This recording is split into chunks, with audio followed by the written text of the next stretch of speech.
Today, we're going to be talking about miles versus percentage, and we're also going to be talking about leverage.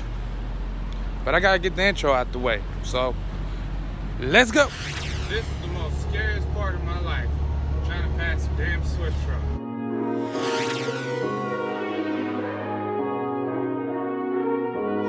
See my beautiful wife. You can't see because I'm bundled up. Yeah, she's definitely bundled up.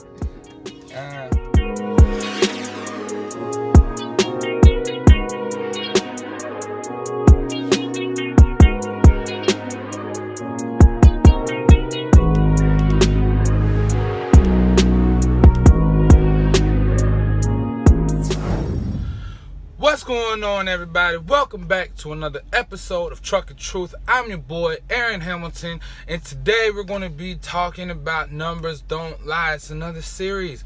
Today we're going to be talking about mileage pay versus percentage pay, and then we're also going to talk about leverage. Okay, these are things that's very crucial that you need to know, especially being in business as an owner-operator, business owner, or however you like to classify yourself. Alright, so let's talk about miles. Okay?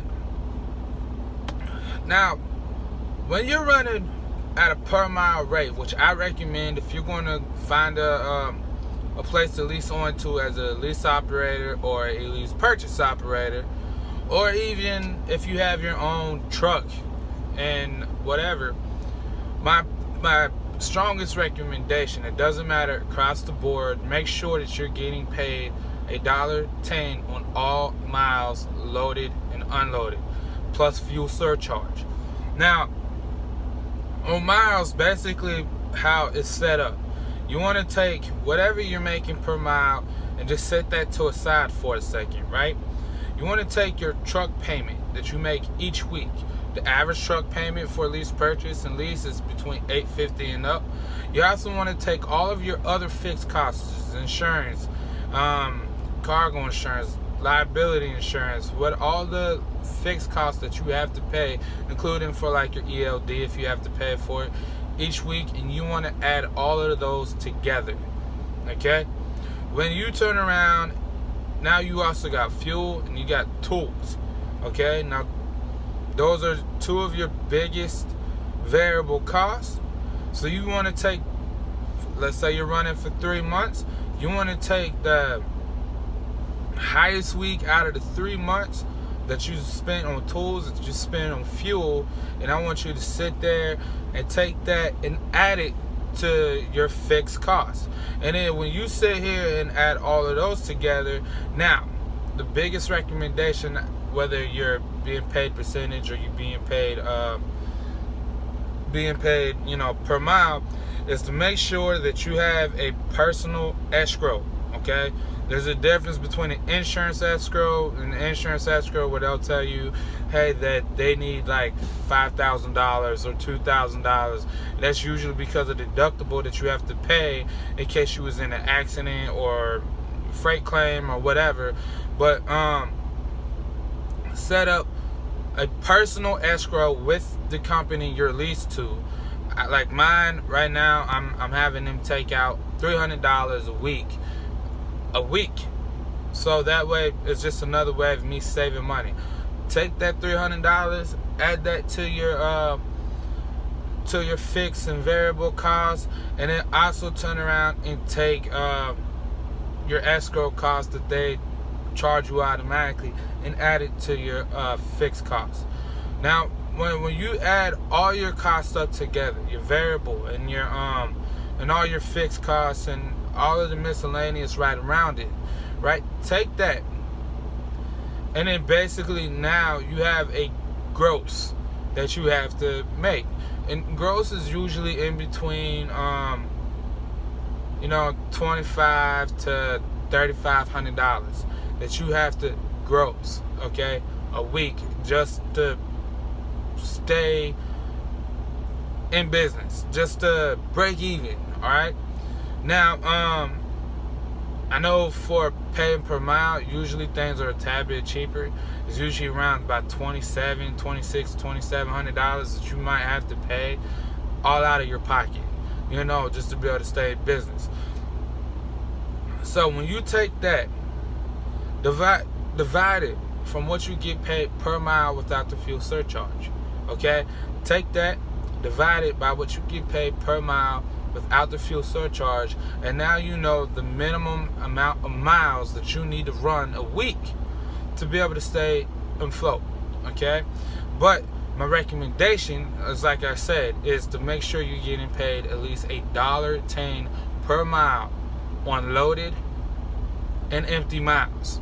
Okay? Don't do no sliding scale type pay, and I wouldn't work underneath the $1.10 if I'm getting paid per mile anyway. Now, percentage is a whole different world. Alright, when you're getting paid percentage, my strongest recommendation is make sure you lease onto a carrier that is offering you, one, a load board, okay, that you can work off of, and number two is make sure that you're getting paid at least 70% or more for whatever you haul. Okay, but it's basically, you're going to break it down the same way in the beginning. You're going to take all of your costs that you have for a week, right? You're going to take it all and you're going to add it all together. When you add it all together, you're going to find out what you need to gross to be able to break even. And then the goal is to always gross way more than what you need to be able to break even. That's the goal. It doesn't matter if you're getting paid miles or percentage. Alright, one thing that you have to keep in mind when you're getting paid per mile, okay? The one thing that you have to keep in mind is that per mile, that rate you're getting paid is never going to change. It's never going to fluctuate. It's never going to go up. It's never going to go down. Well, maybe. It's never going to change. That is what you're set to. So if you pick up a particular load and you're only making $1.10 a mile, right? In that particular load, not only are you making only $1.10 a mile, you know, you got to look at it like this. That particular load could be paying $6 a mile, like the load I'm on, but you're not ever going to see that because you're only making $1.10 a mile. So when you're making $1.10 a mile, essentially you're losing out on money that is left on the table. So that's why it's, to me, also very important for people to cross over and get into the percentage side. Okay, but like I said, if you're used to being paid per mile as a company driver, and you come out here into the owner-operator world, and you just bump into going percentage and running off a load board, to me, that is a little bit more risky. I'd rather see people succeed with the least amount of risk as possible. But see, when you getting paid percentage, there's a lot more benefits, but there's also a lot more risk when you really think about getting paid percentage. Okay, not only just like being paid per mile, that your profit margins is affected by the way you drive your truck and the way you operate, but it's also more based on how you form relationships with people, how hard you work as far as making sure that you get in there on time and crunching the numbers, making sure that the load that you're picking up is going to be the right load for you, understanding lanes. So there's a lot more that gets into to the percentage side and working off of a load board than what a lot of people may think. Because when you're getting paid percentage, you know, a lot of things are impacted just by your attitude. Okay? Your attitude and your eagerness to win. That's basically what the biggest impacts that you have to the percentage side. If you come out here being paid percentage and then you're just getting mad at everybody, right? And you're being angry at everybody, you know, your chances of surviving on a percentage side is going to be lower than a person whose attitude is great, who is like determined to get the job done, and who pays attention to what they are doing as well as what they're saying. So basically, anybody who sit here and says, being paid percentage is better than being paid per mile, I agree. But also, being paid percentage, you have a lot more responsibility and a lot more things that affect your outcome of being paid what you're worth. Okay? To me, being paid percentage is about 90%. 90% on how you carry yourself, on how you establish relationships, and then the 10% goes elsewhere as far as how you operate your truck, the type of lanes that you move in, as well as how reliable you are. And to be honest with you, I don't think anybody across YouTube that is the YouTube trucker talking about the difference between being paid percentage and being paid per mile has actually ever came out and just tell you that. Okay? Percentage, you're better off being leased to a company being paid percentage where you can set up your own customer base, have a certain amount of people that you work for or you work with to generate revenue for your business. So, and that's going to bring me to my next point. By me establishing my own relationships, and by me being a reliable transportation service, okay? Even though I'm leased onto a carrier, but being paid percentage also gives me the availability to have people that wants to work with me or A&S Freight Express exclusively. Like one of the very first brokers that I've talked to comes from DSV Loads, excuse me, and it used to be formerly called UTI. I don't know what the heck UTI stands for other than the main thing, but it used to be called UTI, not the bladder infection. All right, her name is Cash. I'm not gonna say her last name, but her name is Cash. She's amazing. Okay, I've been working with her exclusively now for 3 years. Exclusively now for 3 years. Okay, now because of that type of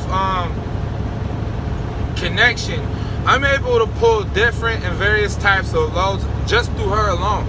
Where if I didn't want to pull for AK Steel or Nucor, I could just pull for her and I know I'm going to be straight as long as the freight is there. So when you start establishing relationships, you begin to start growing your pull. You start gaining strength as far as elevating in business. Because believe it or not, business is built on relationships, that you make whenever you are sitting here trying to grow and to get established. So when, let's say you quit the carrier that you're at and you were paid percentage, but you got a list of a whole bunch of brokers and direct customers that you could work with all the time, and then you find yourself leasing on to another carrier once if you got your own truck or whatever. Now you're coming into a smaller carrier, preferably, and now you have this thing called leverage. And leverage is amazing. Leverage allows you to be able to negotiate your contract, like you're leasing on contract, to be able to get paid more what you're worth because you bring more to the table. And that's the thing. When you're bringing more to the table, you have more leverage up under you. Because once you have a CDL, you have leverage as far as job placement. You can go anywhere you want to go with a CDL as long as you keep your driving record clean and you also are a hard worker and there's nothing negative said about you. So the leverage that you have at any carrier is that you can be accepted at any carrier. But when you have basically customers and people that's willing to work with you no matter where you go, now you begin to have a different type of leverage. You have a revenue leverage. In other words, not only can you make the company that you're going to money, but it's also good money that you're making yourself that you can take anywhere. And any small company trying to grow, they're really going to want you, and they're really going to be willing to work with you as long as you're bringing some stuff to the table. If you're not bringing nothing to the table, then why should anybody give you a fork to eat with? So that was basically my situation when I came over here, where I'm at least going to now. I came here with my own direct customers. I came here with my own connections, with my own relationships, and I still service those relationships today. So I have more leverage with me, and I have produced a lot of the revenue that our company is seeing. I'm not saying I'm 100% what caused my company to grow. No, I brought things to the table that allowed me to be worth more than the average guy next to me, if that makes any sense. Another way to gain leverage is also to own more equipment. So if you own more trucks and you own more trailers, and you're leased to a small carrier that is trying to grow, and let's say between you and the equipment and the drivers that you have, you make up, you know, 1/8 of the company as far as your own little operation. You would have more leverage, because you know if you quit or if you go somewhere else or whatever, you're taking all of that revenue, all of that profit that the carrier is making off of your back and your driver's back, you're taking it elsewhere. So that's why they will start telling you, nah, you ain't got to worry about getting your authority. You ain't got to do all of this. They'd be willing to sit you down at the table to discuss business, to try to keep you there longer. Okay? So that's the whole benefit, like I said, about being with a smaller carrier, because your option to negotiate is through the roof. The only way you can negotiate your contract or your position at a mega carrier is if you, as a small carrier, had over 100 trucks and all of them running all the time. Okay, the likelihood of anybody actually doing that is slim to none. I'm not saying that that ain't done, but I'm saying it is slim to none. But being with a smaller company, where out of 50 trucks you own 5 or 6, you know, if you decided to leave or go somewhere else, that 5 or 6 trucks is going to impact the carrier that you're with. That's why I love being with a small carrier. So basically in this video, we discussed the difference between mileage, percentage, and leverage. Okay? Mileage, you don't really have to worry about too much of anything other than running your truck efficiently, time management, as well as running effectively, and making sure that you're getting the miles that you need each day, each week, to get you to where you gotta go.